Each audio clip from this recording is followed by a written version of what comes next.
Ngayong Christmas rush, pinapag-overtime na ng MMDA ang mga tauhan, lalo yung mga nagmamando ng trapiko sa mga bahagi ng EDSA na malapit sa mga mall. Nakatutok live si June Veneracion. June? Mel, ngayong taon ay 429,000 ang naitala ng MMDA na pinakamalaking bilang ng mga sasakyan na dumaan dito sa EDSA sa loob lang ng isang araw. Nangyari yan noong nakaraang buwan. At ngayong Disyembre, sabi ng MMDA, ay asahan na mas marami pang sasakyan dito sa EDSA, di ba pang kalsada, habang papalapit ang Pasko.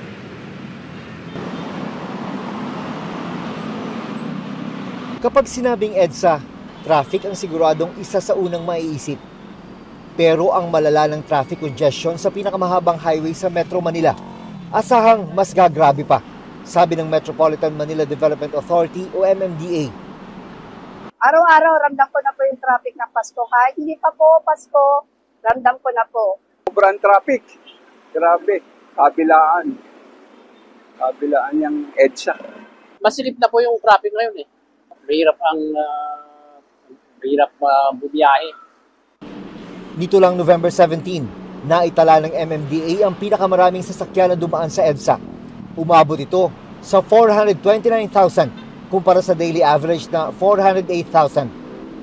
Definitely habang papalapit na yung Kapaskuhan, alam naman natin yung ating mga kababayan, even nasa labas ng Metro Manila, yung mga nasa probinsya, ang tendency talaga nila is dito namimili. We're expecting that the volume of vehicles sa mga major thoroughfares natin ay tataas pa.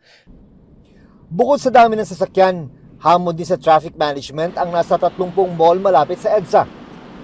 Kaya naman pinapag-overtime hanggang hating gabi ang mga field personnel ng MMDA na naka-assign malapit sa mall areas na ang karaniwang duty ay mula 2 p.m. hanggang 10 p.m. Aming advice sa mga field personnel namin is to manage the traffic well as much as possible. Yun ang tutukan nila at huwag yung panghuhuli kasi meron naman tayong NCAP, may mga CCTVs naman. Pero para sa ilang Pinoy, baliwala raw yan dahil masabik sila sa diwa ng Pasko. Mula bata pa lang, nararanasan na yung traffic. Lagi na lang tuwing Pasko. Kaya, ayun po, sanayan na lang po talaga. Wala na po tayong magagawa dun.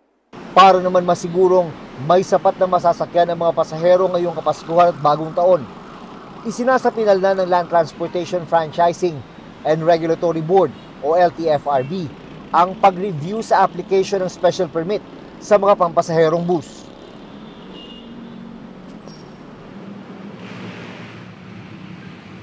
Kapag ma-traffic, dyan kadalasan nangyayari ang mga sagian at aksidente, sabi ng MMDA, at karaniwan sa mga involved ay yung mga banggaan ng kotse at motorsiklo. Kaya ang apela naman ng ahensya sa mga motorista ay konting ingat at lamig ng ulo sa kalsada. Maraming salamat sa iyo, June Veneracion.